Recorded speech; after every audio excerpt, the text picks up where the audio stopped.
let me begin by saying that my intent here when Sal invited me was not so much, he said, we talk about the Arab-Israeli situation. And I said, right now I would rather address what, through many years of reflection, I've come to recognize as the primary barriers to moving towards peace in the Holy Land. Give you a sense of my personal history. I was born and raised in Jerusalem, left in 1948. I was born and raised in the Eastern Orthodox Church. In my study of the history of the Arabs, I became familiar with Islamic tradition, and over the years I've had many Muslim friends, and through them I've gotten to learn a great deal about Islam. And interestingly, my son now has become very interested in the Arabic language. Once he got in his 20s, he has mastered the classical Arabic better than I, and I think he's read the Quran from cover to cover twice. He educates me in matters relating to it.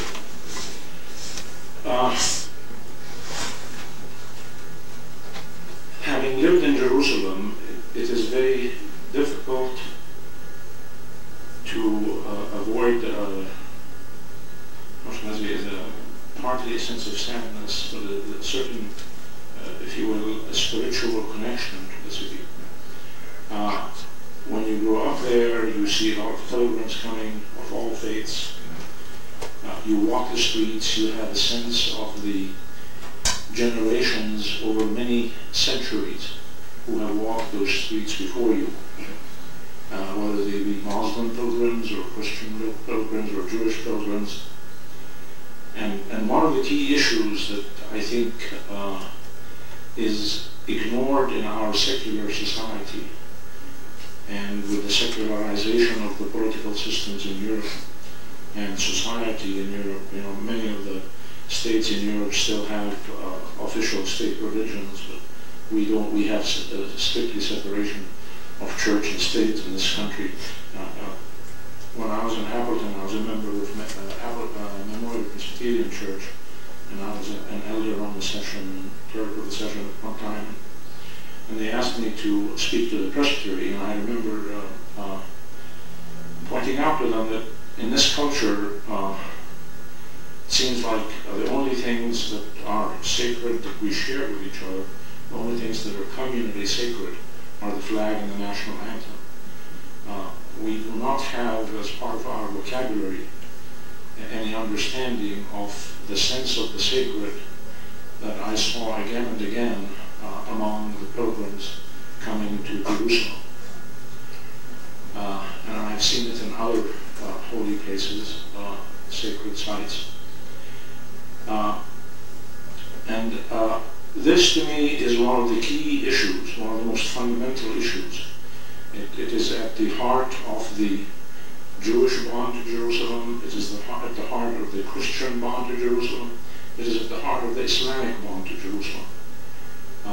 These three religions are rooted in the same, what I like to refer to as the same Semitic prophetic traditions. And it's not surprising that the places are sacred to all three faiths. Over the years I've hoped for and imagined peace coming there. And as I get older now, and I prepare to meet my Maker perhaps in fewer years than I have lived, I begin to think about, we are dominated in our mentality by the constructs, political and social, of Western societies. One of these is the issue of sovereignty. And the issue of sovereignty is at the heart of the disagreements over a peace arrangement. And I understand that the Clinton administration and Barack offered Arafat the notion that they should have sovereignty over the Haram Sharif, which is the southeast corner of the old city. One has this structure that is really a Gordian knot.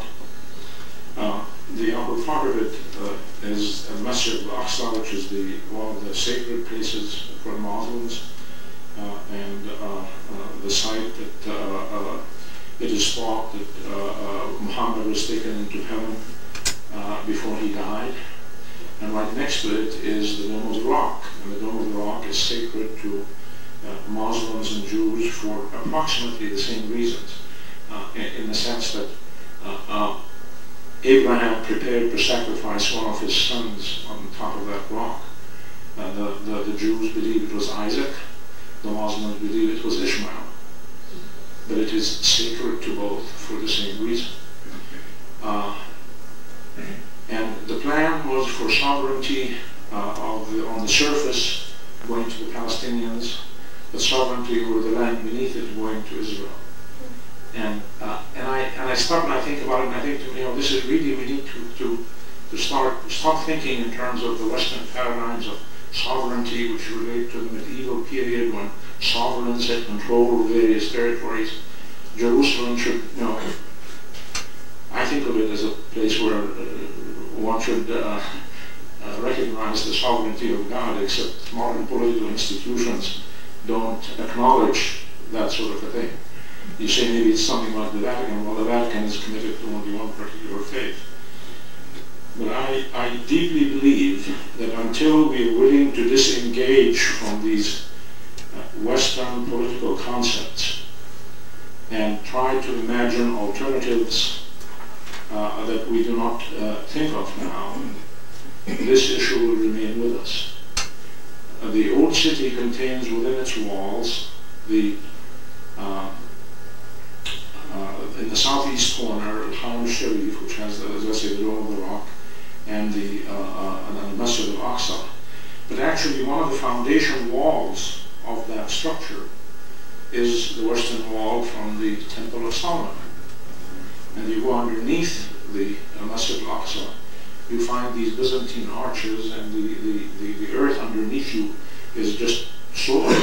And that's where Solomon used to keep his horses. They're called Solomon's stables.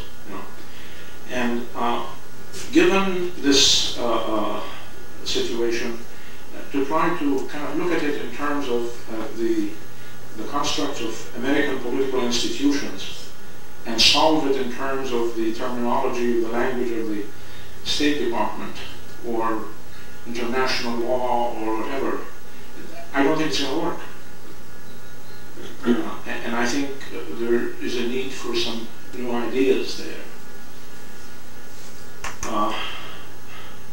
Also, I think there needs to be some way of